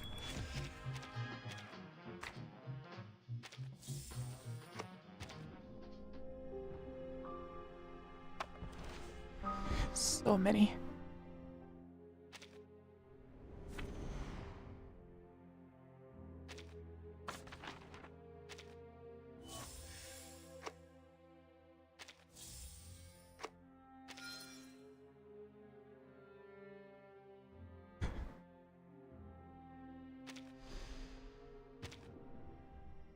That is all of them.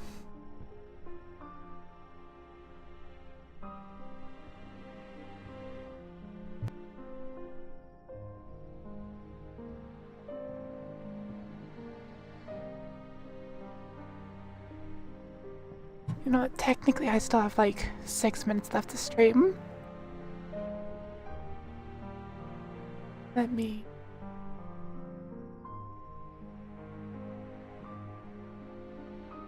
do a thing.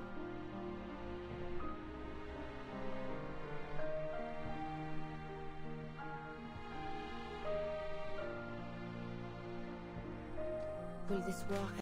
Close that.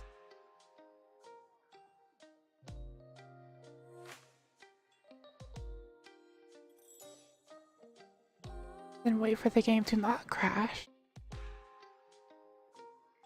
Hopefully. This one gamble, I've already closed the game. Have to like rewind 2 minutes.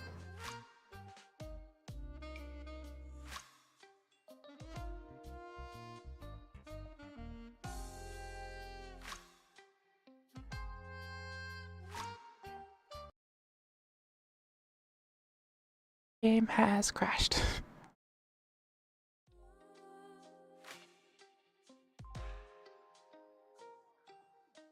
There we are. I'll do like 5 minutes of Thames.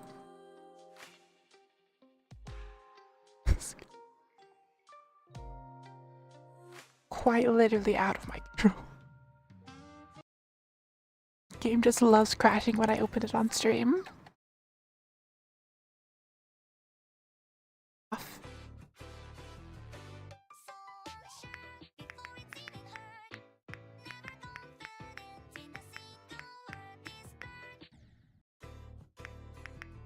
I'll do attempts on this for like the last 5 minutes.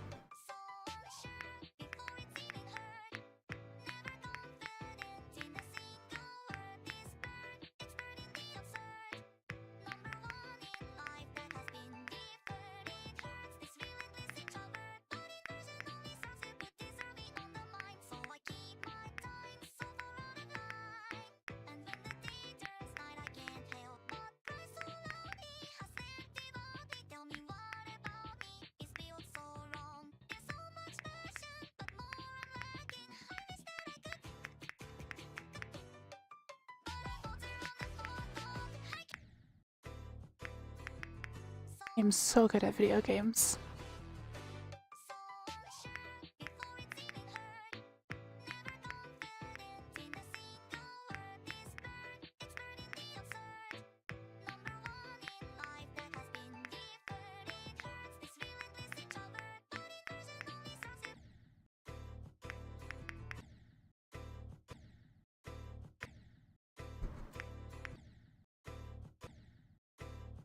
I am so good at video games.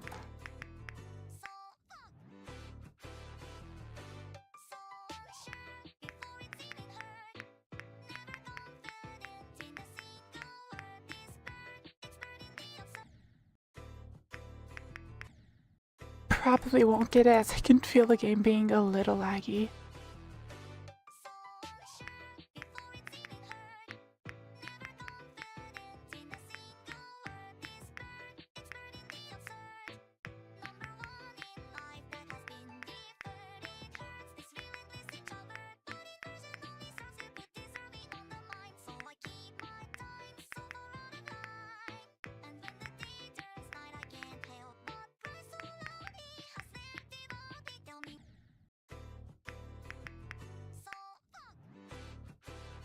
Think on whether or not your click pattern's gonna get banned.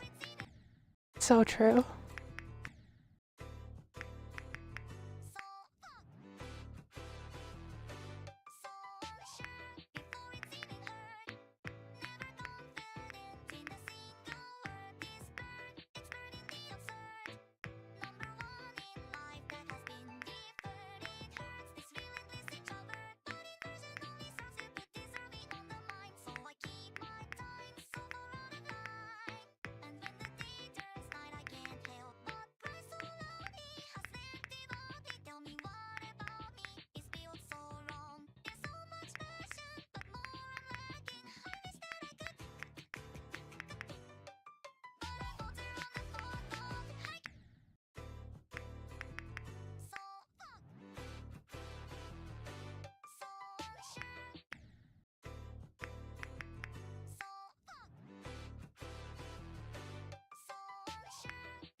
I need to see if there's a mod that'll tell me like what my delay is.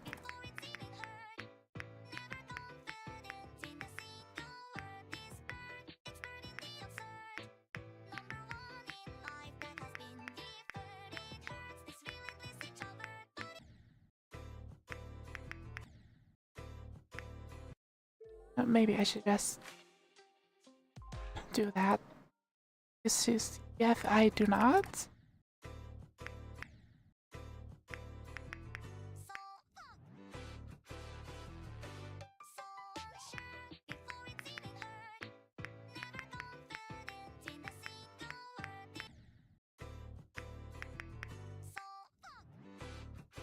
Yeah.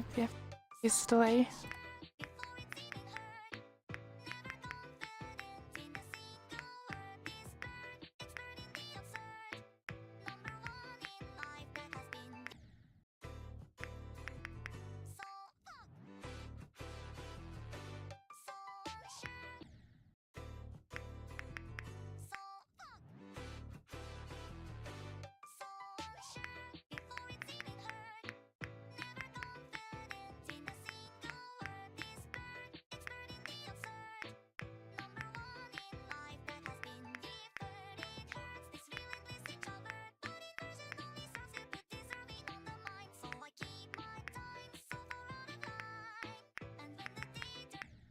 CBF would probably make Osu harder.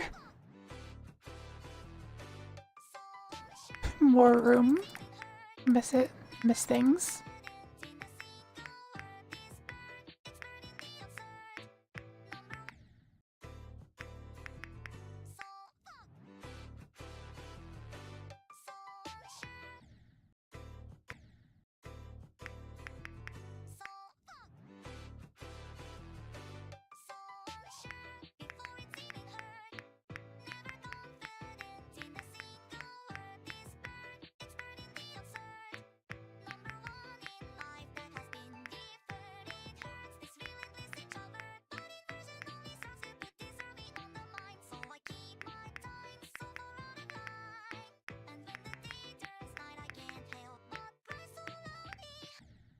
Okay, I'm just gonna do 5 more.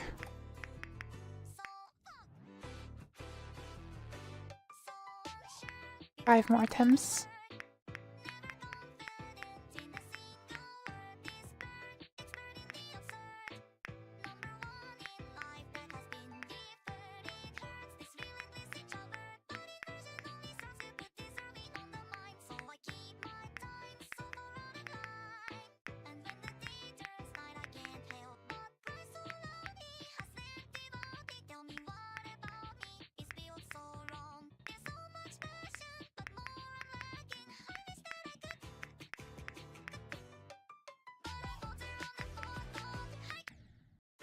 Why do I keep dying there? You do not need Osu to be harder.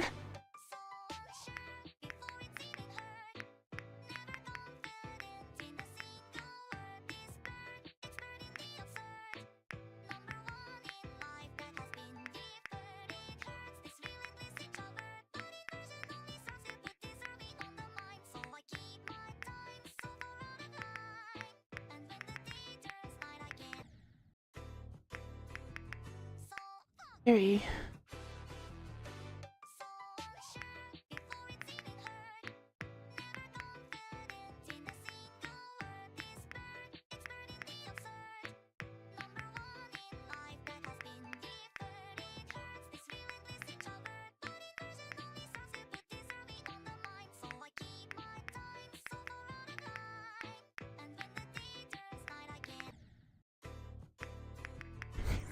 When you fail.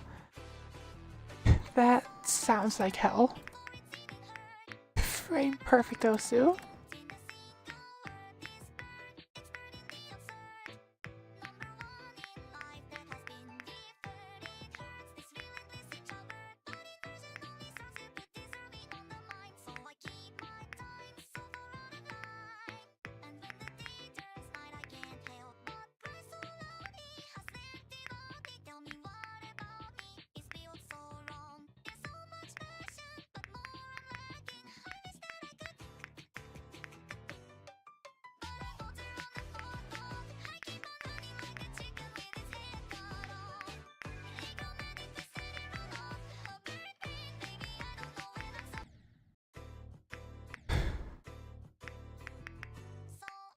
Last one, last attempt, and then I'm gonna end stream.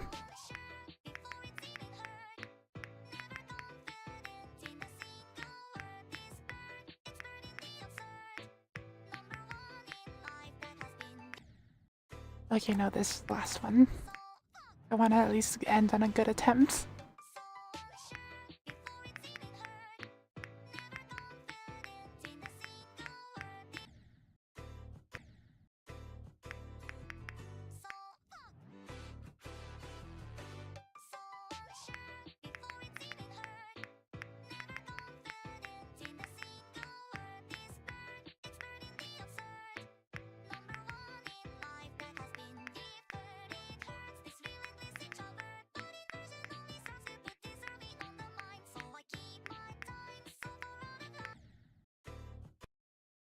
Super CBF perfect.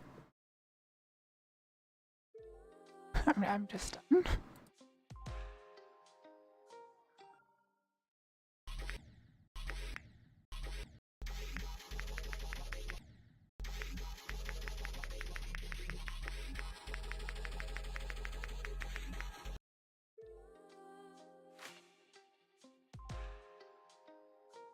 I will be ending stream here. Close the game before I get tempted again.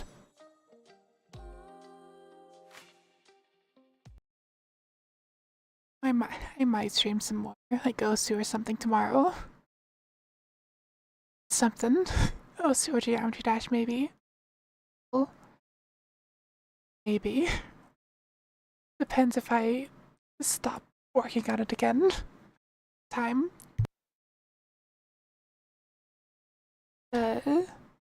Hopefully I stream tomorrow and don't like ruin my sleep again, but thank you all. Oh yeah, Sumi. Wait, wrong thing. Don't forget to switch thing. Okay? But thank you all for dropping by. Oh yeah, Sumi.